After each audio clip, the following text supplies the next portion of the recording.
Olá, amigos e irmãos, bem-vindos a mais um dia da nossa jornada espiritual dos 10 dias de oração. Creio que até aqui você tem sido abençoado e a nossa fé tem sido fortalecida.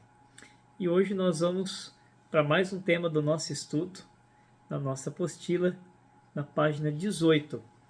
E o título é Vencendo as Armadilhas de Satanás. O texto em João 16, verso 13, onde está escrito: Quando vier o Espírito da verdade, ele vos guiará a toda a verdade. Ele não falará por si mesmo, mas dirá tudo o que ouvir e anunciará as coisas que estão para acontecer. A lição introduz a história que aconteceu em 1820, o estado indiano de Kolhapur, esse é o nome. Foi aterrorizado por um bando de assaltantes.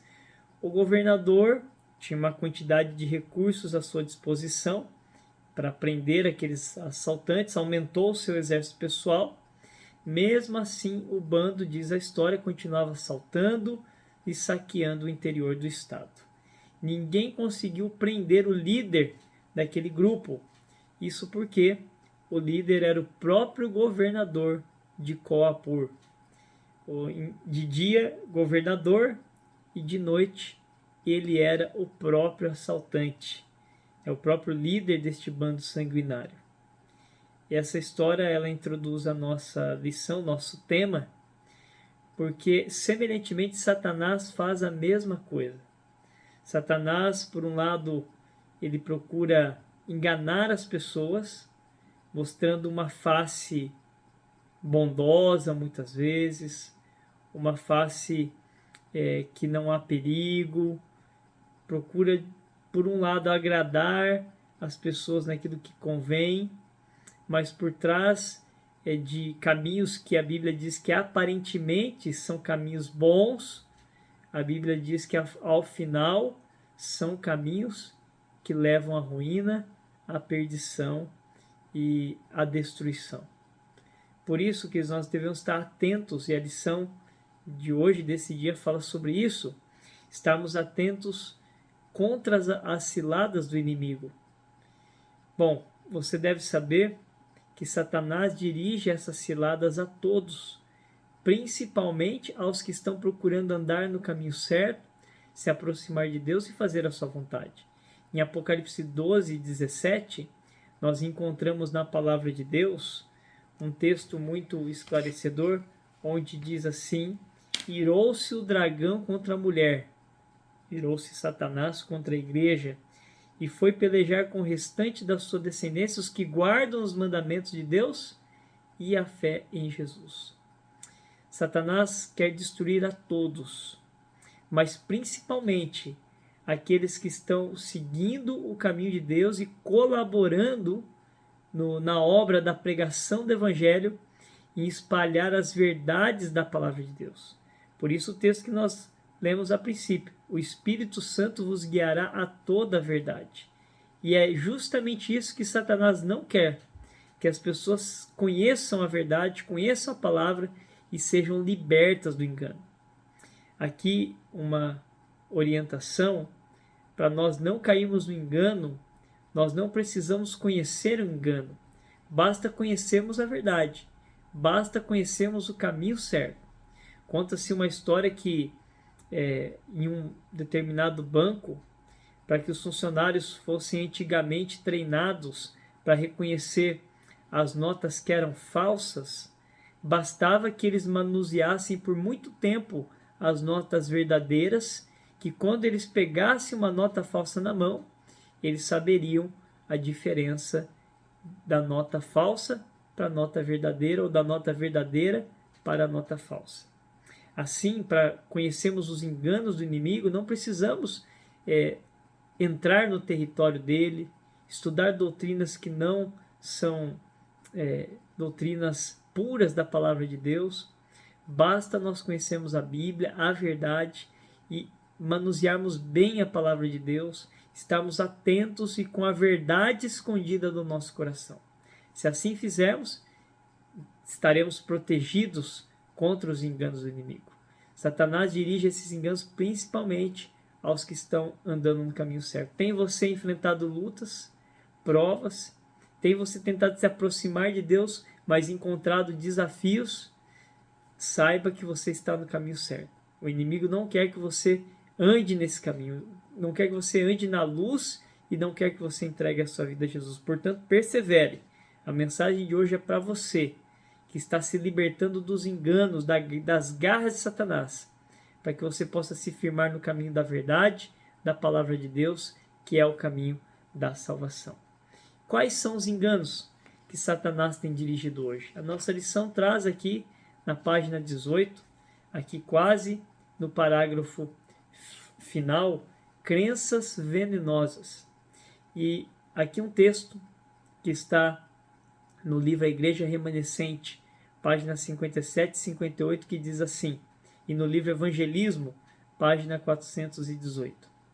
A crença na comunicação com os mortos ainda é mantida, mesmo em terras que se dizem cristãs. Sob o nome de espiritismo, a prática de comunicação com seres que pretendem ser os espíritos daqueles que morreram tem se generalizado. Ela é calculada para se apoderar da simpatia daqueles que sepultaram seus entes queridos. Esta crença de que podemos nos comunicar com os mortos, que está presente hoje em filmes, em novelas, em desenhos, é uma crença que não é bíblica. Portanto, esse é um dos enganos de Satanás, que procura dizer para as pessoas que após esta vida ainda há uma oportunidade, quando na verdade não há, e as pessoas desperdiçam a única chance que tem, que é enquanto estão vivas. Esse é um grande engano que Satanás tem espalhado por aí. Mas o texto continua dizendo, Babilônia está promovendo doutrinas venenosas, o vinho do erro. Esse vinho é composto de doutrinas falsas, como a imortalidade natural da alma, que nós já mencionamos, o tormento dos ímpios, ou seja, do inferno de fogo eterno, uma outra doutrina antibíblica, a negação da existência de Cristo antes do seu nascimento em Belém, aqueles que defendem que Cristo não é pré-existente, esse é um outro grande erro, um outro grande engano que Satanás tem colocado, e a defesa e exaltação do primeiro dia da semana, acima do santo e santificado dia de Deus, que nós sabemos ser o sétimo dia, o sábado do Senhor. Não são crenças que estão espalhadas e generalizadas por aí? E pergunto a você, quantos creem nessas doutrinas? Muitos, na verdade, milhões talvez creem nessas e em outras doutrinas que não estão de acordo com a palavra de Deus. Portanto, precisamos hoje nos firmar na palavra. Fica aqui como meditação final, como orientação final, ainda na nossa apostila, na página 19, diz assim, como resistir a esses enganos e essas tentações, esses falsas doutrinas que Satanás tem introduzido. E a lição diz, sem oração, ninguém está livre de perigo, nem por um dia ou uma hora sequer. De forma especial, devemos suplicar ao Senhor sabedoria para compreender a sua palavra. Ali estão reveladas as armadilhas do tentador, bem como os meios pelos quais podemos resistir a ele com êxito. Satanás é perito em citar as Escrituras, dando a sua própria interpretação às passagens pelas quais espera nos fazer tropeçar. Devemos estudar a Bíblia com humildade de coração, nunca perdendo de vista a nossa sujeição a Deus. Que maravilha, né? Se com humildade de coração nos apegarmos à palavra, estudarmos a palavra, nós conseguiremos vencer através da oração e do estudo da Bíblia. O inimigo tem, com seus anjos, a cada dia bolado estratégias para nos fazer cair, para nos fazer tropeçar, para nos manter derrubados e também para nos destruir. Mas Jesus é maior e também assim o poder da sua palavra. Basta nós nesse dia fazermos um compromisso com Deus. Que tal, ao invés de passarmos horas muitas vezes no celular, na internet, na televisão, gastarmos esse tempo com a poderosa palavra do Senhor em espírito de oração. Não quer você fazer esse compromisso nesse dia? Deixo aqui os motivos de oração deste dia. Primeiro, para jamais duvidarmos da palavra de Deus e por meio do estudo da Bíblia e da oração sermos capazes de resistir aos ensinamentos errôneos que Satanás tem trazido. Pelos refugiados, desabrigados, aprisionados, perseguidos e, é claro, pelos nossos 5 amigos de oração. E fica a nossa ação missionária aqui desse dia, convidar os amigos de oração para um culto ou um pôr do sol na sua casa. Que maravilha, né?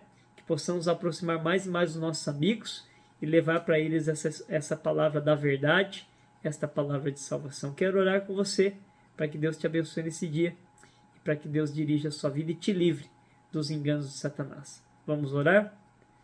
Querido Deus, eterno Pai, Senhor, obrigado, porque em meio a tantos enganos que o inimigo tem colocado nesse mundo, na vida das pessoas, até mesmo daquelas que amam ao Senhor, mas estão iludidas por uma doutrina estranha, por um caminho errado, o Senhor tem nos dado a luz da Tua Palavra, para brilhar sobre nós o Espírito Santo, para nos iluminar, para que nós não sejamos enganados, mas para que nós possamos andar nos Teus caminhos e conhecermos a verdade da salvação. Abençoe, ó Pai, se porventura alguém tem estado em dúvida quanto a alguma doutrina, que o Senhor liberte esta pessoa do erro, que possamos amar mais a Tua Palavra, estudar mais a Tua Palavra, nos aproximar mais do Senhor. E assim, quando o tentador vier com seus enganos, possamos resistir em nome de Jesus, pelo poder do Senhor, pelo poder da oração e pelo poder da Tua Palavra. Toma-nos em Tuas mãos esse dia. Oramos também pelos desabrigados, os refugiados, aqueles que estão sofrendo, aqueles que não têm um lar hoje para morar, devido à fome, à guerra, à sua condição social, espiritual. Ó Pai, se compadece dessas pessoas, ó Pai, e usa cada um de nós como instrumentos também para aliviar a dor e o sofrimento dos nossos semelhantes. Nos entregamos em Tuas mãos nesse dia. Abençoe os nossos amigos de oração, esses 10 dias que continuemos crescendo na graça, no conhecimento do Senhor, nos preparando e preparando a outros para a vida eterna e para a salvação. É o que nós te pedimos e rogamos nesse dia em nome de Jesus. Amém. Queridos, que Deus nos abençoe. Amanhã estamos juntos novamente aqui para estudarmos a Palavra de Deus e continuarmos firmes nessa jornada para que Deus possa nos usar grandemente esse ano para a honra e glória do nome do Senhor. Um grande abraço e até amanhã com a graça de Deus.